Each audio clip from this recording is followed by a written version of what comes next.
Listen up, fellas. Today's video is brought to you by Blue Chew. That's right, Blue Chew.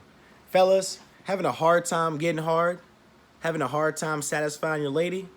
Blue Chew chewable tablets can solve any erectile dysfunction and is shipped discreetly to your address. That's right, discreetly, so nobody will know that you're getting these magic dick pills, fellas. Blue Chew, $5.99 shipping and handling for the best 30 minutes of your life. What do you have to lose? Blue Chew, fellas.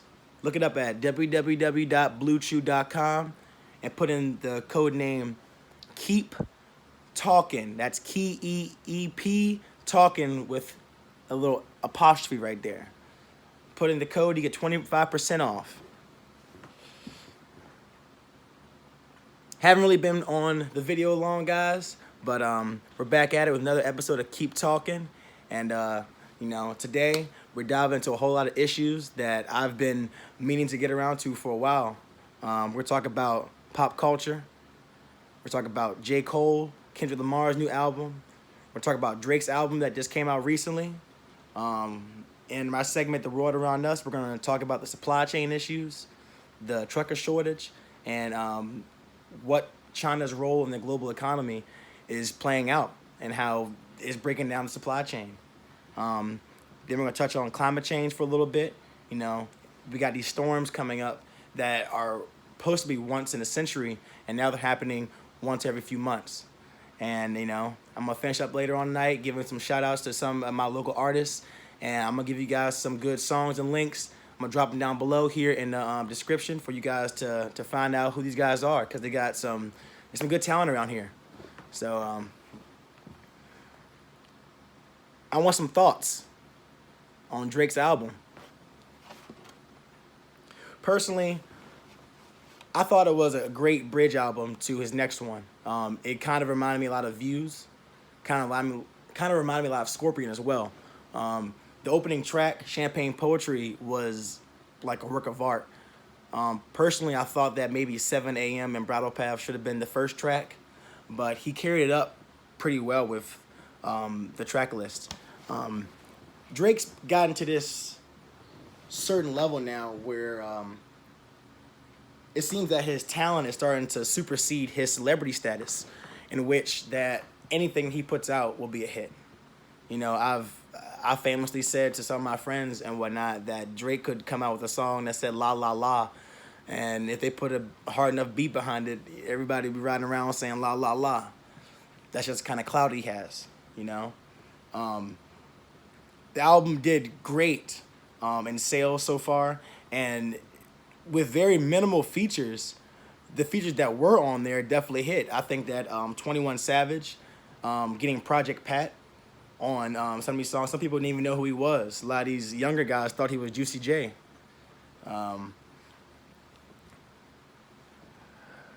Drake's whole vibe has kind of inertia to this new kind of space that he's at now. Before, when he was just the young guy, the young guy that couldn't find love, then he became the champagne poppy, the guy who was stealing all the women from everybody. Now he's the guy that's trying to put distance between him and, in my opinion, Jay-Z, who's the next greatest. I believe that Drake is already the greatest rapper ever. Especially the greatest artist right now. But on his heels is this guy, Kendrick Lamar, who announced that he has an album coming out later on this year around Christmas time. And we've been waiting for Kendrick, guys. We've been waiting for that to drop. Everybody has. To Pimp a Butterfly it's got to be up there. If it's not top 3, it's definitely top 5. Ever since I started listening to Kendrick, he quickly moved into the upper echelon of artists. He went from a rapper to a performer to now he's a tick below where Drake is, honestly. I think that his appeal probably isn't as much because Drake has good acting skills. Skin tone also does help too, and the fact that Drake is Canadian. A lot of people, look at him as less threatening.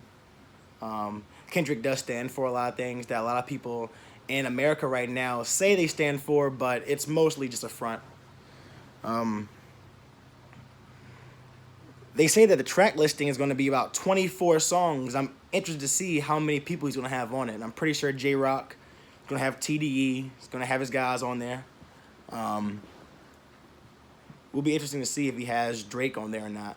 Haven't really heard a Drake and Kendrick Lamar collab in a minute. J. Cole coming out with a new one himself. They're saying 2022 when I'm reading. J. Cole putting out a new album, supposed to have 29 songs on it, and their speculation is that's going to be a rap side and an R&B side, kind of like Drake's previous album, And that's saying a lot because J. Cole has a very wide spectrum of music he puts out. He can put out very heartfelt stuff that a lot of people can relate to. He also can follow it up with some hard bars, that a lot of guys from the hood and the urban areas can really click with. So I'm excited for these guys' albums coming up, especially J. Cole's. It's been a while since I've heard, a really good J. Cole album. He just puts out, spotty songs now and then, and they're all fire. I just want to hear a long track list with some of his brilliant music on there. So if you guys have been going to the store lately, I'm pretty sure a lot of you guys have been seeing a lot of empty shelves. And that's not just groceries, that's everything, man. You go to any store, any convenience store, any department store, you're starting to see shortages on a lot of things. Denim, anything imported that has a whole lot of corn syrup in it, like fruit snacks, pudding, a lot of juices, a lot of sodas are starting to be discontinued because of the supply chain breakdown.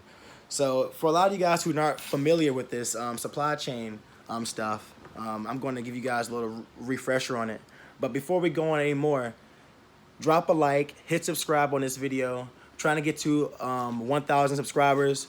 When I do get to 1,000 subscribers, I will be doing a giveaway of some merch that I will be working on here soon, guys. Some Keep Talking merch in the works right now with a guy, and he has he's a quick turnaround. So if you guys are interested in the tip list I'm going to be showing you guys soon in the next video, there's that coming up as well. So so with these supply chain issues, man, what's really going on is the fact that China is going through a recession in its own, and China's one of the oldest countries in the world. I think the average age is somewhere around 40 or so. So a lot of their older workers are pulling out of the workplace because they're not getting enough money to subsidize where they stay at now. China's housing market is tanked. So now people are starting to have to pay $3,000, $4,000, $5,000 for a one-bedroom apartment. Along with the fact that there's no workers in the coal mines, they're having to do rolling blackouts now and have to shut down power to conserve power to Beijing, their capital. And so with power being shut down and rolling blackouts, people aren't going to work. People aren't going to the factories. Their second largest factory city, Chichong, Pyongyang or something like that. I could be completely wrong with a spell check there. But their second largest factory city had to shut down, and now that basically has stopped all production of microchips. And the microchips are things that we use in these right here, our phones, our laptops, our speakers, our cars. So with the halt of production of microchips, we no longer have access to tomorrow's technology. So, and I'm pretty sure people have seen in the news that China is looking to annex or possibly reclaim the Republic of Taiwan. See, Taiwan now is the second largest producer of microchips and semiconductors. So with the United States aiding Taiwan with the microchips, China is looking to Taiwan now as a possible place to take those microchips and use them for their own people. And there's a lot of geopolitical and economic gain for China to annex and take Taiwan, which right now with all the tensions in the West Pacific, it's coming more towards a head that China is using more aggressive tactics to combat these supply chain issues. Because if China's supply chain falls down, the rest of the world will slowly crumble because we've become so reliant on China. 70% of all trade in the entire world goes through China, and 90% of all trade goes through sea, and most of the trade goes through the Pacific. The trucker shortages here and in the UK are getting out of control, and it's mostly due to the wages. So in 2009, the average trucker was making $19.50 an hour. All right. In 2019, the average trucker makes $22.75 an hour. So in 10 years, through 2 recessions and major inflation, truckers have essentially only gained $2 of income per hour on their income. And that's not even accounting in taxes, the states that they drive in, the gas that's going up, the more inflation, the maintenance on their vehicle. A lot of these guys are buying these trucks themselves and bringing them to these companies. So they have to perform their own maintenance. They have to do their own PMCS. They have to do their own oil changes, and that comes out of their own pocket. And now with the COVID regulations now, if you don't have, the schmack-sheen, you can't even drive a truck now. So suddenly your job is in jeopardy. 80,000 truckers are short in the U.S. and over 20,000 short in the U.K.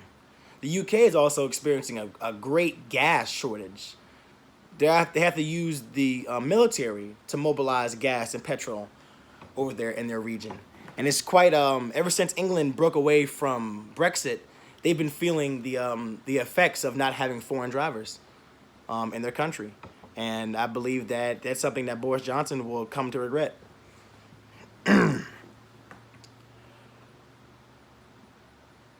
These storms, just maybe 2 nights ago, we had some wind and rain come through here, and it was absolutely gnarly. I'm talking 40, 50 mile per hour winds, rain driving sideways, and it came really out of nowhere. Wasn't in the forecast a week ago, just popped up just 3 days ago, really in the forecast. It happened the next day, Currently, the waters off of Boston, I checked this morning, were 86 degrees. That's normally the temperature of the water in the Gulf of Mexico during the height of hurricane season, early September, late August. And that's the temperature off of Boston. So if you guys aren't too familiar with the weather phenomenon that's been happening recently, a bomb cyclone is basically a rapidly strengthening low pressure. All right? What it gets its name bomb cyclone from is it has to drop 24 millibars of pressure within 24 hours to be considered a rapidly intensifying low pressure center, otherwise known as a nor'easter. So the one that just hit on the West Coast completely devastated them and caught them off guard. The West Coast is not prepared, and they do not have the infrastructure to deal with high winds and high rain. They can deal with high winds because every 3 or 4 years, Santa Ana winds come through and blow them like crazy. But you put that on top of a foot of rain, along with charred grounds from the previous year of record wildfires, and you have a recipe for disaster. Mudslides, a lot of sediment deposition, a lot of erosion, and it's something that a lot of people in Southern California were not prepared for, and it shows. Here in the Mid-Atlantic, we were spared for the most part. The Northeast is getting blasted right now with this wind and rain. I guarantee if you turn on your local news, you'll see that New York, New Jersey, their subways are probably flooded, and it's going to happen more often. Until we get our emissions down to at least 25% of what they are now, we have to reduce CO2. We have to be more conscious. There's only one planet. I saw this article that said that it was snowing. Get this, it was snowing in northern Africa. It was snowing in northern Africa. And I don't really know too much about the geography of northern Africa, but I do know that it's the damn desert. It's the desert. And it doesn't take a rocket scientist to see that snow and hot ass sand do not mix. I believe that the planet itself is on a major climatological shift in which everything that we thought was the norm is no longer the norm. You know, Florida can have frost. You know, Michigan could be 150 degrees. You know, and I feel like that's really the main thing of climate change that people are trying to get across. They're not trying to say that there's gonna be some one big storm to wipe out the whole entire planet. It's the fact that the unpredictability of weather will become more common. You know, whereas we could predict a hurricane being in Category 2, now it can rapidly intensify because the water is warmer due to the glaciers being melted and more sun being hit on more water and more surface area, and it just makes things 10 times worse now.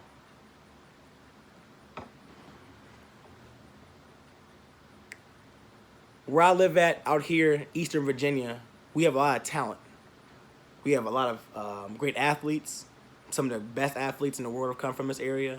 But another thing a lot of people don't ever pay attention to are up and coming artists. And I definitely want to sit here and give a shout out to some of the local artists that are up and coming around here. A lot of you guys have already seen my previous videos with Big E Dice Man. Man, this guy's the truth. He has some crazy good content, great production behind him, and I think everybody should go by and check out some of his songs. Check out that Paradise. You know, this guy has a song and a dance for just about every song that he puts out. And he has a lot of energy in his lyrics and a lot of passion behind his work. So I feel like a lot of you guys would definitely relate to it. Check out Big E Dice Man. He's on all streaming platforms, Spotify, Apple Music, and you can find him on Facebook, and you can find him on Instagram at Big E Dice Man. Went to college with this guy, very stand-up dude. Another guy who I think is on his way up is a guy named Chris Cooper. Hell of an artist. I like his flow. I like his delivery. I think that he's very articulate. And the beat selection is crazy. You know, I don't know where these guys are getting these beats from, but these ain't your average run-of-the-mill YouTube beats. These guys are putting a lot of time and effort in this stuff. And you guys should all check it out. Just, you know, check out their new album. It's on Apple Music with Chris Cooper and Malik. All you really got to do is just type that in and you'll find it straight up. And lastly, I definitely want to give a big shout out to my dude Kid Kells, Markel. He's doing his thing still with this rap shit, man. I've been supporting him for a minute. You know, listening to his music and whatnot, man. Keep on doing your thing. We out here, man. And without further ado, I want you guys to do one thing and two things. Keep talking. Peace.